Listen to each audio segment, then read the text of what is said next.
what do you think about interviews? Right, what do I think? Really Did you hear big. my reaction when he asked me if I wanted to do one? Yeah.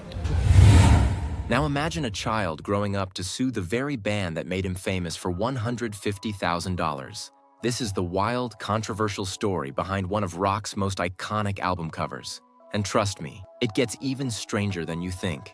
In 1991, three guys from Seattle, Kurt Cobain, Krist Novoselic, and Dave Grohl, were about to change rock music forever as Nirvana. But before their music blew up the airwaves, they needed an album cover that would make people stop, stare, and say, "What the hell is that?" Nirvana wasn't your typical rock band. Kurt Cobain, the tortured genius on guitar and vocals, brought raw emotion that spoke to a generation. Krist Novoselic on bass provided the backbone, while newcomer Dave Grohl's explosive drumming gave them the power they needed. Together, they crafted Nevermind, an album that would become the voice of Gen X. But Kurt had a vision for the cover. He wanted something shocking, something that represented innocence corrupted by capitalism. Think of it like this.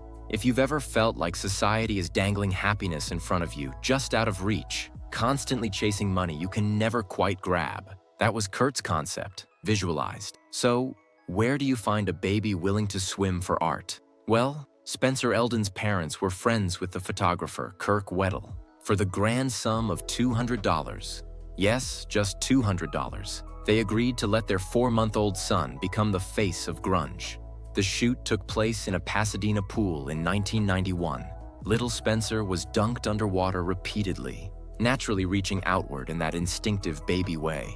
Weddle captured the perfect shot, and Nirvana's team added the dollar bill and fishhook digitally later.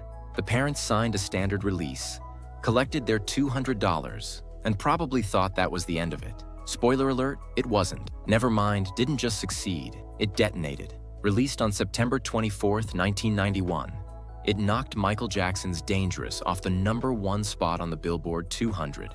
Imagine being so powerful you dethrone the king of pop. The album sold over 30 million copies worldwide, went diamond, and basically invented the sound of the 90s. Smells Like Teen Spirit became an anthem, and that controversial cover? It became one of the most recognizable images in music history. The child on the cover became a symbol, recreating the photo multiple times as he grew up, even getting Nevermind tattooed on his chest. Spencer Elden seemed to embrace his accidental fame, until he didn't. Fast forward to 2021. 30-year-old Spencer Elden filed a lawsuit against Nirvana's surviving members, Kurt Cobain's estate, and multiple record labels, seeking $150,000 in damages. His claim? Child sexual exploitation. He argued that his parents never signed proper releases, that he couldn't consent as an infant, and that the dollar bill made the image pornographic. Here's where it gets messy.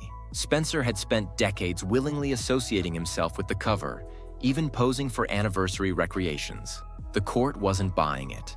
In 2022, the case was dismissed. The judge ruled that Spencer had waited too long to file. The statute of limitations had run out. He tried to refile, but that too was thrown out. It's like if you rode a roller coaster for 30 years, told everyone it was the best ride of your life, then suddenly sued the amusement park for making you dizzy.